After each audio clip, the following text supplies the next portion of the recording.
अखाड़ा में आपका एक बार फिर से स्वागत है। अब बात करते हैं यूक्रेन में चल रहे युद्ध की। एक ऐसा युद्ध जिसका अंत दिख ही नहीं रहा, जिसके बारे में यह कहा जा रहा है कि यह युद्ध अभी लंबा चलेगा और जैसी तैयारियां दिख रही हैं उससे यही लगता है कि अभी ये जंग समाप्त होने नहीं वाली है। यूक्रेन की जंग में अब लाखों की तादाद में जवान मारे जा चुके हैं और उससे कई गुना ज्यादा जवान गंभीर रूप से जख्मी भी हैं।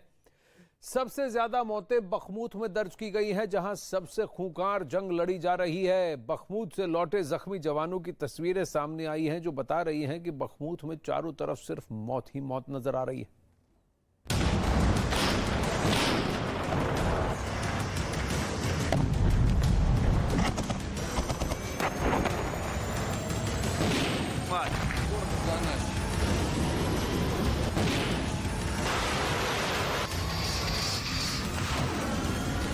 दुनिया की सबसे भयानक जंग यहां चल रही है। ये पूर्वी यूक्रेन का बखमूत शहर है, जिसे लेकर रूस और यूक्रेन दोनों की फौज को पता है कि एक बार जंग के इस मैदान में पहुंचे तो बचकर आना बहुत मुश्किल है।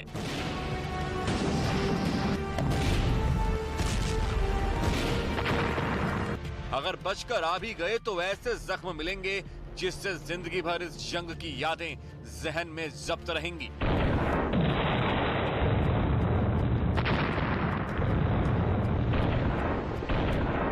युद्ध से लौटे सैनिकों का हाल देखिए।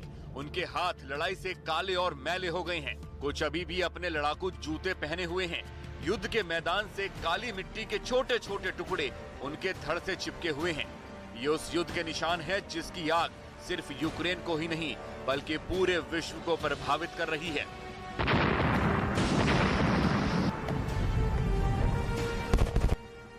बखमूत में रूस की फौज और वैगनर आर्मी के खूंखार लड़ाके लगातार भयानक हमलों को अंजाम दे रहे हैं। यूक्रेन की सेना टिके रहने की जंग लड़ रही है, क्योंकि दावा किया जा रहा है कि यूक्रेन की फौज के पास गोला बारूद की ऐसी किल्लत हो गई है कि वो पुरजोर तरीके से जवाबी हमले नहीं कर पा रही, और उसी का नतीजा है कि यूक्रेन के ज्यादातर सैनिक घायल होकर लौट रहे हैं।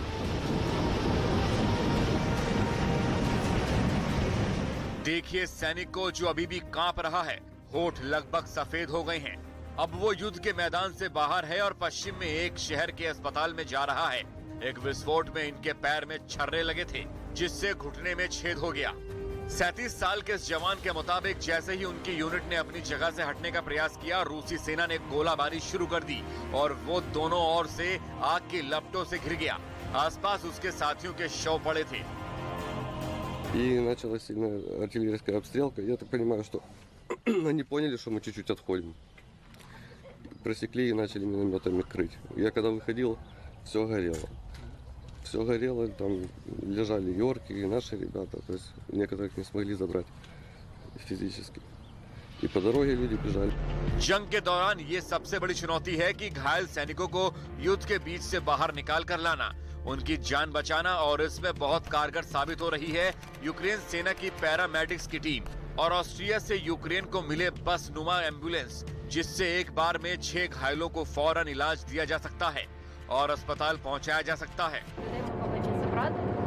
Насправді такі проекти є дуже важливими, тому що вони допомагають економити ресурси, адже ми маємо можливість перевозити 6 лежачих поранених, які знаходяться в тяжкому та середнього ступеня тяжкості. ये तस्वीरें बताती हैं कि युद्ध में पहुंचे सैनिकों का क्या हाल हो रहा है। बम और मोर्टार के हमलों के बीच में अगर जान बच गई तो घाव जान ले सकते हैं, यानी तड़प तड़प कर मौत हो सकती है अगर युद्ध के मैदान से घायल सैनिकों को बाहर निकाल कर नहीं लाया जाता और उन्हें तुरंत मेडिकल मदद नहीं मिलती।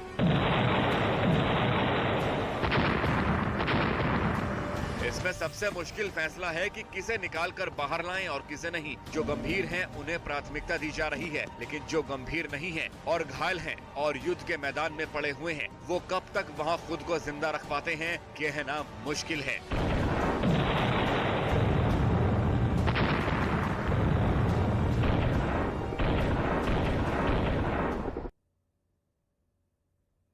अब सवाल यह है कि आखिर जिसका कोई रणनीतिक महत्व नहीं है, जिसके जीतने हारने से महायुद्ध में बहुत ज्यादा फर्क नहीं पड़ता, उस छोटे से शहर के लिए व्लादिमीर पुतिन और वोलोदिमीर ज़ेलेंस्की दोनों जान देने पर क्यों तुले हुए हैं?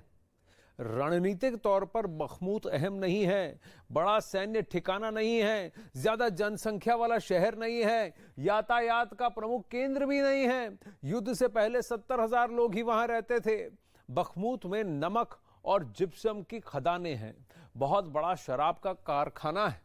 रणनीतिक तौर पर बखमूत अहम नहीं है, बड़ा सैन्य ठिकाना नहीं है, ज्यादा जनसंख्या वाला शहर नहीं है, लेकिन क्यों इस पर इतनी ज्यादा लड़ाई हो रही है? प्रतीकात्मक जीत के लिए जारी